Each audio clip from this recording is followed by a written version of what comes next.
ओट्याची सफाई करता करता जॉइंट्स लिकेज होऊ शकतात. तेव्हा कोणत्या गोष्टींची आपण काळजी घ्यायला पाहिजे ते आता आपण पाहूया. अनेक गृहिणी काम झाल्यावर किचन ओटा धुण्यासाठी भरपूर पाण्याचा वापर करतात.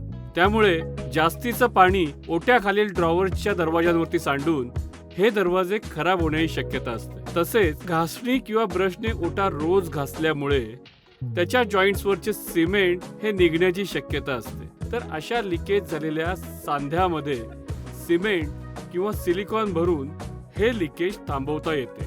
मग या ओट्यांना साफ कसे करावे असा तुम्हाला प्रश्न पडला असेल, तर आजकालच्या सगळ्या किचन्समध्ये ग्रॅनाइटचे ओटे असल्याने ते फक्त आणि फक्त ओल्या कपड्याने जरी पुसून घेतले तरी अगदी व्यवस्थित स्वच्छ होतात. तर आलं ना लक्षात, तुमचा किचन ओटा फक्त ओल्या कपड्याने अगदी व्यवस्थित स्वच्छ होऊ शकतो.